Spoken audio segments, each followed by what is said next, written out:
పారిజాత వృక్షం స్వర్గం నుండి తీసుకువచ్చింది అని మీకు తెలుసా? ఒకసారి దేవతలు అసురుల మధ్య పాల సముద్ర మదనం జరిగింది. ఆ మదనంలో అమృతం, ఐరావతం, లక్ష్మీ అమ్మవారు, చంద్రుడితో పాటు పారిజాత వృక్షం కూడా బయటకు వచ్చింది. దేవతల రాజు దేవేంద్రుడు పారిజాత వృక్షాన్ని తీసుకుని వెళ్ళి తన నందవనంలో నాటాడు. ఈ చెట్టు పూలు చాలా సువాసనతో, పువ్వు తెల్లగా, కాడ ఎర్రగా ఉంటుంది. కాలం గడిచే కొద్దీ ఈ దివ్య వృక్షం పేరు భూమికి కూడా చేరింది. ఒకరోజు నారదముని ద్వారకకు వచ్చి దేవేంద్రుని నందవనంలో ఉన్న పారిజాత పువ్వుల చెట్టు కోసం ఘనంగా వివరించాడు. అప్పుడు సత్యభామకు ఆ పువ్వులపై ఆసక్తి పెరిగిపోయింది.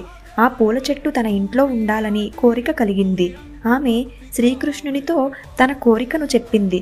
శ్రీకృష్ణుడు ఇంద్రుడి దగ్గరకు వెళ్ళి ఆ చెట్టు కావాలని అడిగాడు. మొదట ఇంద్రుడు ఒప్పుకోలేదు. కానీ చివరికి శ్రీకృష్ణునికి పారిజాతం చెట్టును ఇచ్చాడు. కృష్ణుడు ద్వారకకు ఆ వృక్షాన్ని తీసుకువచ్చి సత్యభామకు ఇచ్చాడు. సత్యభామ ఆనందంతో ఆ చెట్టు తన ఇంటి ముందు నాటింది. ఆమెకు ఒక ఆశ, ఆ పువ్వులన్నీ తనకే కావాలి, రుక్మిణికి కాదు అని. కానీ దేవుని సంకల్పం వేరుగా ఉంది. ఆ చెట్టు పెరిగి పూలు పూసేటప్పుడు ఆ పూలన్నీ రుక్మిణి ఇంటివైపే పడేవి. దీంతో సత్యభామ కృష్ణుడిని అడిగింది, ఎందుకు ఆ చెట్టు పూలు నా వైపు రావట్లేదు, రుక్మిణి వైపే పడుతున్నాయి అని.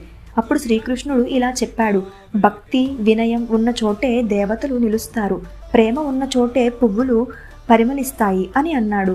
ఈ మాటలతో సత్యభామ తన తప్పులను గ్రహించి రుక్మిణితో ప్రేమగా కలిసిపోయింది. ఆ తరువాత పారిజాతం పూలు ఇద్దరి ఇళ్లపైన పడేవి. ఈ విధంగా పారిజాత వృక్షం భూమి మీదకి వచ్చింది. పారిజాతం పూలు నేలపై పడినవి మాత్రమే ఎందుకు దేవునికి పెట్టాలి, ఎందుకు కొయ్యకూడదు? నెక్స్ట్ వీడియోలో చూద్దాం.